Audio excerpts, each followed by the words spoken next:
किस्मत।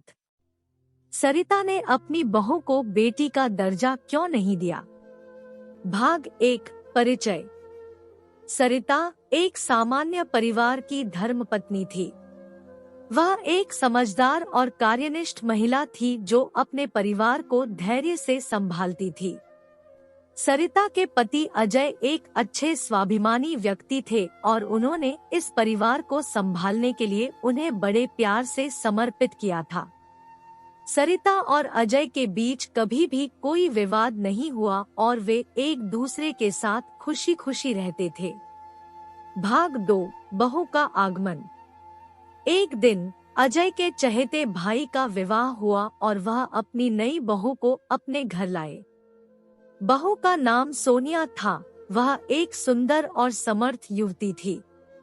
सरिता की दृष्टि में सोनिया के साथ उसका प्रवेश बड़े खुशियां लेकर आया। सरिता उसे स्वागत करते हुए उसके प्रति उत्साह और स्नेह दिखाई देने लगी। भाग 3। सोनिया का सामर्थ्य। सोनिया एक सामान्य परिवार से थी, लेकिन उसके अंदर विद्या, संवेदनशीलता और समर्थन की खूबियां थी। उसके पति अजय के साथ वह एक बेहद संबंधपूर्ण और सामंजस्यपूर्ण संबंध बनाने में सक्षम थी। उसका प्रतिभा से भरा रहने का ताल्लुक उसके पति और परिवार के सदस्यों के साथ बहुत मजबूत हो गया था। भाग 4। बदलते विचार। कुछ समय बाद सोनिया को बच्चा हो गया। सोनिया का बच्चा होने का समाचार सरिता और अजय के लिए एक बड़ी खुशखबरी थी।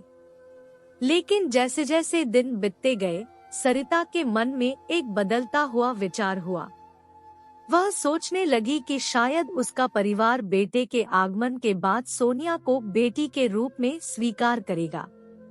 भाग 5। क्यों नहीं दिया बेटी का दर्जा?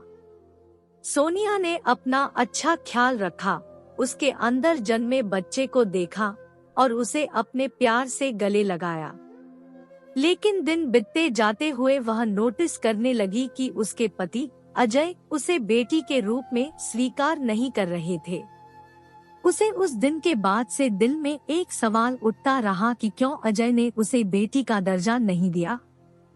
सोनिया ने अपने सवाल को दबा कर रखा, लेकिन उसे विचार करते हुए भी चिंता होती रही। उसे अपने प्यारे बच्चे के लिए सम्मानित होने का एहसास हो रहा था और उसके लिए यह बहुत महत्वपूर्ण था। भाग 6। समाधान की खोज। एक दिन सोनिया ने इस समस्या को हल करने के लिए साहसिक फैसला लिया। उसने अपने दिल की बात अपने पति को साझा करने का निर्णय किया। उसने अजय के सामने उसके मन की बात रखी और उससे पूछा, क्या मैं आपके लिए बेटी की तरह नहीं हूँ? क्या मैं आपके परिवार का अभिशाप हूँ? आपने मुझे अपनी बेटी के रूप में क्यों नहीं स्वीकार किया? अजय ने देखा कि सोनिया के आंसुओं और भावनाओं की असलियत को उसके सामने लाने से उसका दिल भी दहल गया था। उसने सोनिया को गले लगाया और कहा, माफ करो सोनिया, मैंने तुम्हें बेटी के रूप में नहीं स्वीकार किया क्योंकि मेरे दिल में तुम मेरी बेटी से ज्यादा हो। तुम मेरे लिए बहुत अधिक महत्वपूर्ण हो और मैं तुम्हारा आभारी हूँ कि तुमने मेरे परिवार को पूरा किया है। तुम मेरे लिए सच्ची बेटी के साथ एक प्यारी बहू हो। भाग 7। सोनिया की खुशियाँ। अजय के शब्दों से सोनिया का मन खुशी से झूम उठा। उसे उसके पति के प्यार और सम्मान का एहसास हुआ और उसके हृदय में नई खुशियां भर गई। उसने अपने पति का आभार व्यक्त किया और उन्हें बताया कि उसके प्यार और समर्थन के लिए उसे कृतज्ञता महसूस हो रही है। सोनिया ने अपने बच्चे को एक प्यारी बेटी के रूप में पालने का विचार छोड़ दिया और उसे अपने लिए एक प्रेरणा के रूप में देखने का निर्णय लिया। उसके पति और परिवार के समर्थन से उसकी आत्मविश्वास बढ़ा और उसके लिए नई सफलताएं प्राप्त करने के रास्ते खुल गए। भाग 8। सबकी उपलब्धि। सोनिया के समर्थन से उसके पति अजय और परिवार के सदस्यों की सभी उपलब्धियों में सोनिया का महत्वपूर्ण योगदान था। उसकी सक्रियता, उत्साह और समर्पण से वह उनके जीवन में खुशियां और सफलता लाई। सोनिया ने खुद को एक सामान्य बहू के रूप में नहीं, बल्कि अपने पति और परिवार के दिलों में सच्ची बेटी के रूप में स्थान बनाया। समाप्ति।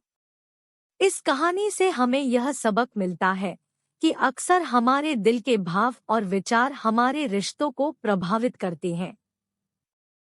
एक संबंधपूर्ण और समर्थ रिश्ते के लिए सम्मान, समर्थन और प्यार का महत्व होता है। सरिता की कहानी हमें याद दिलाती है कि एक सच्चे प्रेमी और सहायक पत्नी के रूप में अपने पति और परिवार के लिए एक समर्थनशील और समझदार बहू का महत्व समझना जरूरी है।